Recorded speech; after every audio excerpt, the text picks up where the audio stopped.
سہولت ہے, باقی کسی دنیا میں کہیں بھی نہیں ہے. ہر آدمی دوسرے کی فیلڈ میں کیا کر رہا ہے, اور علماء کی فیلڈ میں تو اتنی ٹانگ اڑانا لوگ شروع کر دی ہے. کوئی 4 کتابیں پڑھتا ہے وہ مفتی بن کے, یہ مولوی ایسے ہوتے ہیں, مولویوں کو کیا پتا. مولویوں نے ڈراپ شپنگ کے بارے میں ابھی ایک نیا کلپ کسی نوجوان کا آیا ہے, علماء نے بتایا نا ڈراپ شپنگ میں یہ صورتیں حرام ہیں, یہ صورتیں حلال ہیں.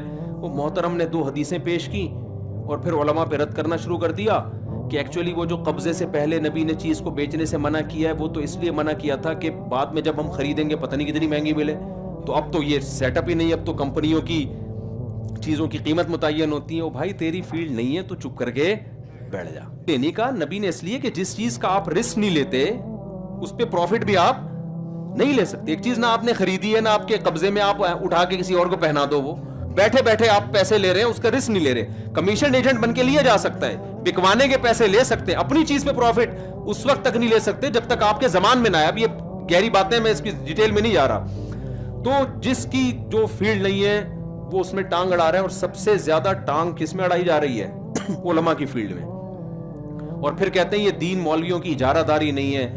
بھائی دین کا علم کسی کی اجارہ داری نہیں ہے, لیکن پراپر علم تو حاصل کرو نا. آپ بن جاؤ, آپ مدرسے میں آ جاؤ, آپ پڑھ لو.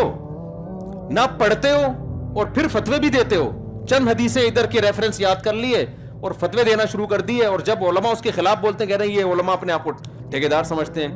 حضرت مفتی محمد شفیع صاحب رحمۃ اللہ علیہ کا ایک ملفوظ ایسے موقع پہ یاد آتا ہے. ان سے کسی پروفیسر نے, لبرل آدمی نے کہا, پروفیسر سارے لبرل نہیں ہوتے, کہا کہ جی وہ یہ انہوں نے فتویٰ دیا نا کہ یہ جائز نہیں ہے. اس نے کہا کوئی جائز نہیں, یہ جائز ہے بالکل, وہ فلانی حدیث ہے.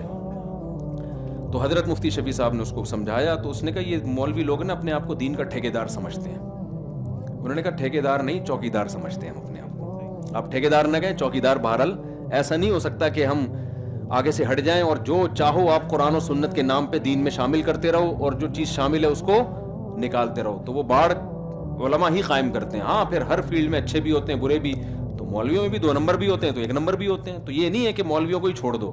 2 نمبر ڈاکٹروں کو چھوڑ کے کہاں جائے گا آدمی, 1 نمبر. 2 نمبر حکیموں کو چھوڑ کے کہاں جائے گا, 1 نمبر کے پاس. تو ایسے ہی 2 نمبر مولویوں کو چھوڑ کے آنا مولویوں کے پاس ہی ہے. صرف نکاح پڑھانے کے لیے اور جنازوں کے لیے اللہ نے مولویوں کو پیدا نہیں کیا.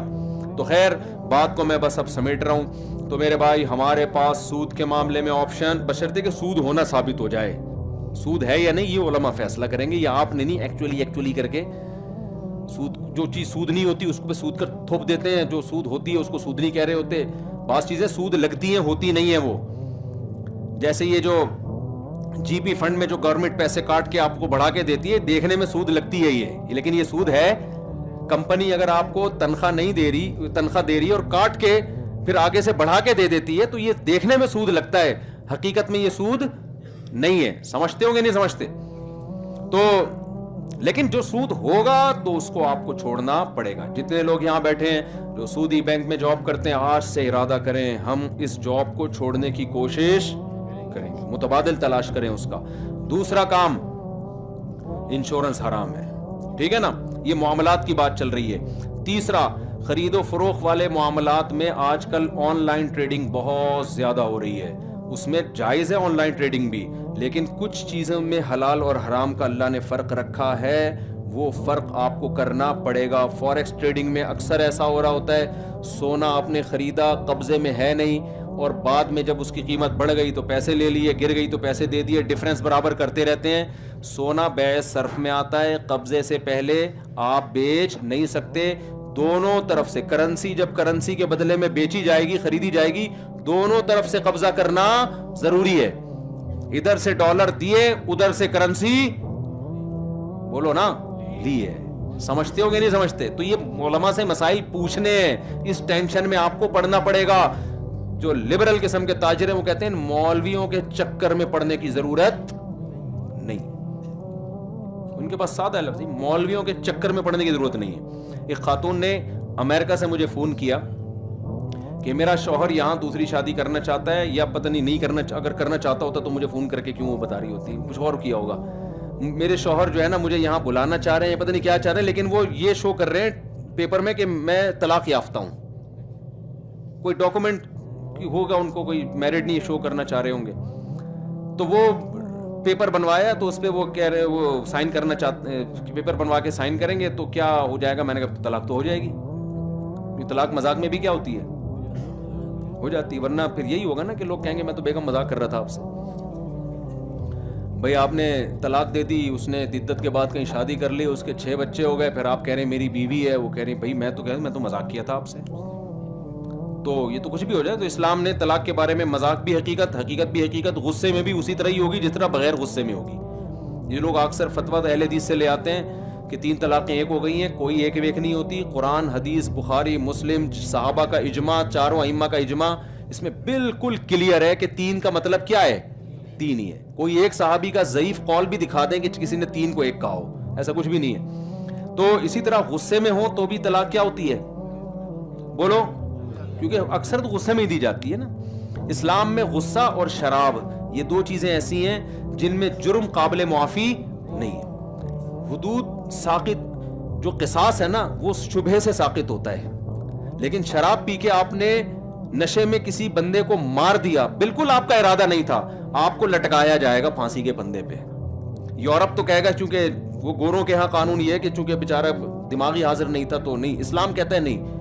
تو اسی طرح آپ نے خود شراب پی کے طلاق دے دی ہے تو وہ کنسیڈر، بولو، وہ ہوتی ہے، وہ ہو جائے گی. اگر کسی نے زبردستی پلا دی پھر نہیں ہوتی. خیر، تو اب بات یہ ہے، کیا بات کر رہا تھا یار میں نے وہ آخری جو لنک ہے نا وہ پکڑنا ہوتا ہے. کچی پکڑ دی کس کے حوالے سے؟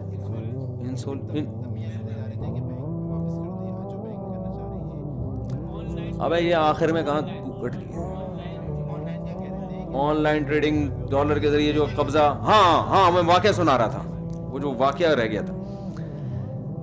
ایک امریکہ سے خاتون نے کہا کہ وہ میرے شوہر میاں سائن کرنا چاہتے ہیں نا، تو میں نے کہا کہ نہیں کر دیے تو طلاق ہو جائے گی. تو پھر میں ان کو ہیلا بتا رہا تھا، تدبیر کہ یوں کر لیں، اس طرح کر لیں تو اس سے پیپر بھی بن جائے گا، طلاق بھی نہیں ہوگی. تو انہوں نے اپنے میاں کو سمجھایا. ان کے میاں نے بولا بھائی ان مولویوں کے چکر میں پڑنے کی ضرورت، بولو، یہ کئی سال پرانا واقعہ. جیسے میں کہہ رہا ہوں ایسے کرو، اور یہ مولوی یوں پکڑو، یوں، یہ ٹوپی ڈرامہ فضول قسم کی لگائے ہوئے.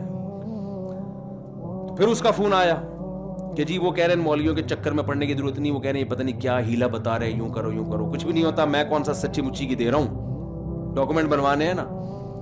تو میں نے کہا پھر ان سے بولیں کہ پھر بالکل بھی چکر میں پڑنے کی بالکل بھی ضرورت نہیں ہے. پھر یہ نکاح کے تکلف کی کیا ضرورت ہے؟ آپ سیدھا 3 طلاقیں تو پیپر بناؤ، پھر بیگم کو رکھ لو. گورا مانتا ہے اس 3 طلاقوں کو؟ گورا کیا کہتے ہیں؟ یہ کیا 3؟ گورا کہتا ہے ڈیورس یہ کورٹ دے گی، مرد کو نہ مرد ڈیورس دے سکتا ہے نہ عورت. پھر میں نے کہا مر جاؤ تو یہ جنازہ ونازہ غسل اور یہ سب ٹوپی ڈرامے، یہ جو اس کو بھی پھر ٹوپی ڈرامہ کہو نا.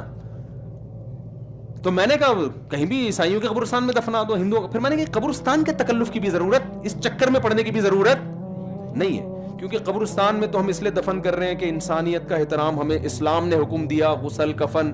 چلو ان کے یہاں عیسائیت ہے، عیسائیت حکم دیتی ہے. میں نے کہا جلا دو. پھر میں نے کہا جلانے کے چکر میں بھی پڑھنے کی بالکل بھی ضرورت.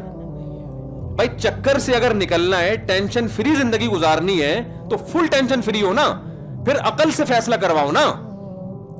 میں نے کہا بہترین طریقہ یہ کباب بنا کے لوگوں کو کھلا دو. کیونکہ جب آپ مر گئے، اللہ تو آپ نے نکال دیا نا. ارے یہ تو اللہ کے رسول کہہ رہے ہیں نا، ثلاث جدہن جد وہزلہن جد. 3 چیزیں مذاق میں بھی حقیقت، حقیقت میں بھی حقیقت. مولویوں کے چکر سے آپ نکال کے اصل میں رسول اللہ کے صلی اللہ علیہ وسلم کے آپ احکامات سے نکالنا چاہ رہے ہو. اور نبی سے نکالنے کا مطلب کیا ہے؟ ڈکشنری سے اللہ کو نکال رہے ہو. تو جب اللہ کو نکال دیا تو جنازے کے چکر میں پڑنے کی ضرورت نہیں ہے. پھر عقل سے فیصلہ کرواؤ. تو عقل یہ کہتی ہے کہ انسان جب مر جائے تو کیڑوں نے بھی کھانا ہے، بہتر نہیں وسیم بھائی کھا لیں؟ کیا خیال ہے؟ آپ تو جب مر ہی گئے، ختم ہی ہو گئے، اب کسی کام کے نہیں ہے تو انسانیت کے کام آ جاؤ نا. گوشت کتنا مہنگا ہو رہا ہے، آنکھیں ڈونیٹ کر دو، کسی نابینا کے لگ جائے گی. کان بھی اسٹور کر دو، ہو سکتا ہے کوئی کن کٹاؤ اس پہ فٹ آ جائیے. ہمارے یہاں ڈیفنس میں ویلیاں ابھی بھی لگا رہے ہیں، گھٹنوں کی ضرورت پڑتی ہے، گھٹنوں کی بال بہت مہنگی، وہ لگا دو.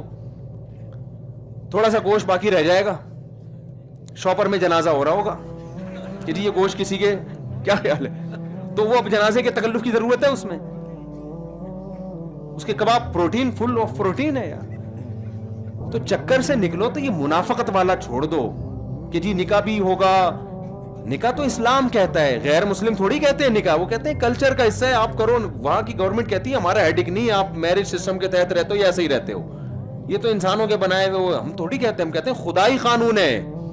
تو مولویوں کے چکر میں یا تو پورا نکل جاؤ یا پڑھو تو میرے بھائی پورا پڑھو. مولویوں کے چکر سے نکلنا آسان نہیں ہے. اور میں نے کہا جب یہ بڈھا ہو جائے گا نا, تو جب بیٹا اس کو اولڈ ہاؤس میں جمع کرائے گا نا, تو پھر مولوی سے یہ فتویٰ لے کر آئے گا کہ یہ میرا بچہ صحیح کر رہا ہے کہ غلط کر رہا ہے. مولوی کہے گا کہ قرآن کی آیت کوٹ کر کے کہے گا وَلَا تَقُلْ لَهُمَا اُفٍّ, ان کے سامنے اف کرنے کی اجازت نہیں ہے. اس بوڑھے باپ کو گھر میں رکھنا ہے, اس کی کھانسی کو, اس کی ٹینشن کو, اس کے غصے کو برداشت کرنا ہے.